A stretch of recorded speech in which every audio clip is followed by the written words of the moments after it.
आ सब कोई के प्रणाम। एगो अहाँ सबके सोहर सुनाबे जा रहल छी, बहुत सुंदर सोहर है। अहाँ सब सुनू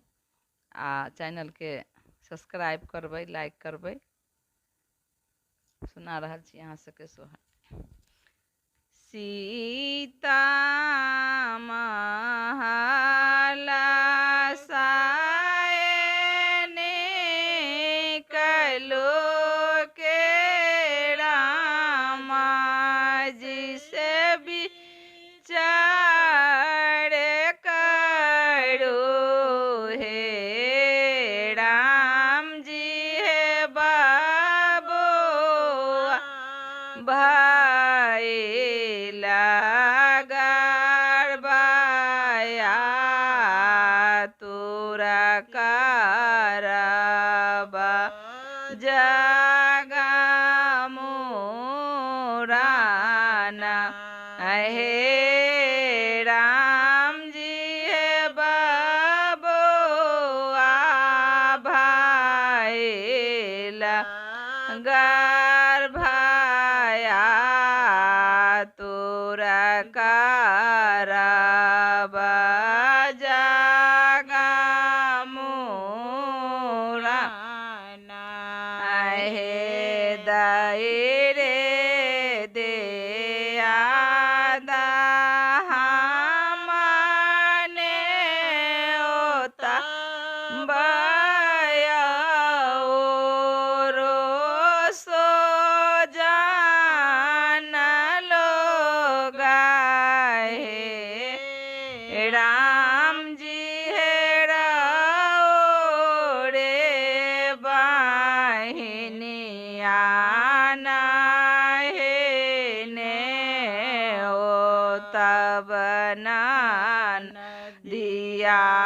कैसे आए ताना हे राम जी हे राओ रे बाहिनिया ने ओ तब नान दिया कैसे ताना हे दायरे दे आदा हमने ओ तब बयाओरो सो जान लोगा हे सीता हे आहाँ के नए हरबा नाहे ने ओ तब सड़बा कैसे आए ताना हे सीता हे आहाँ के नए हरबा नाहे ने ओ तब सड़बा कैसे आए ताना हे तना बचना से सुनलाना सुना हो ना पाओ लड़े लाल नड़े काओ ने जे बाना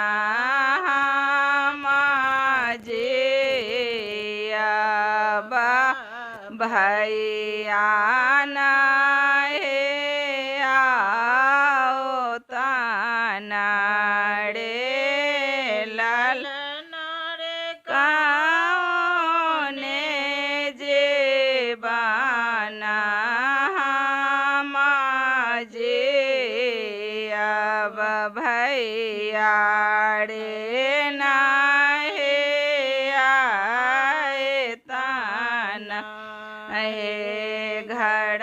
पाछो आड़बा में नौआ बसो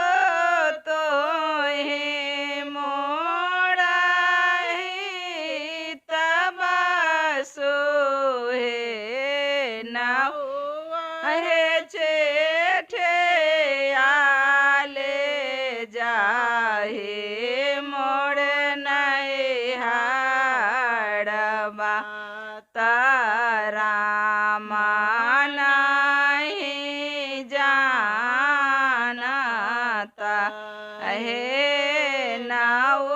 आहे चिठिया ले जाहे मोड़ नहीं हड़बात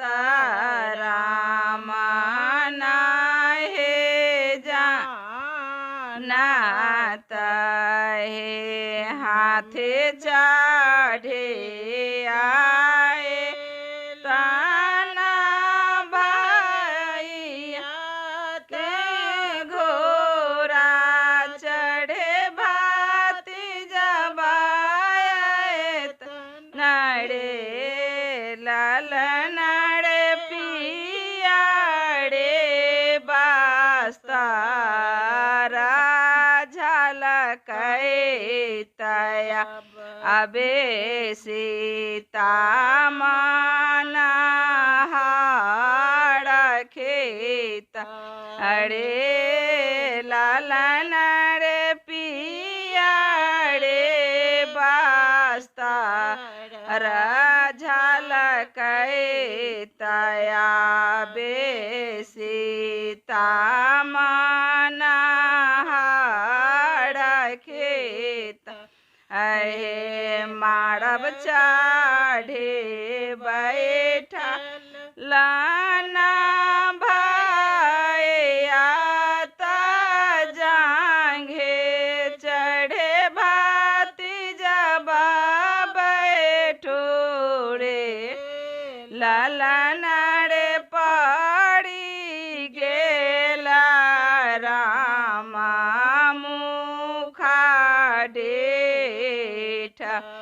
तमन हे राम जे को पेत भेला रे लाल रे पड़े गेला रामा मुखा डेठ माना हे राम जे को पेत भेल कहाँ गेले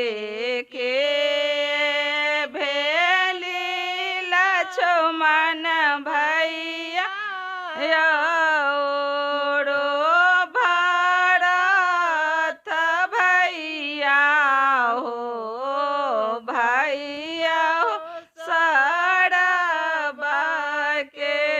दियो जोतिया आए फाड़ा का भाई बैठा ताना आहो भाई आहो साड़बा के दियो जोते आए फाड़ा का भाई बैठा है भैया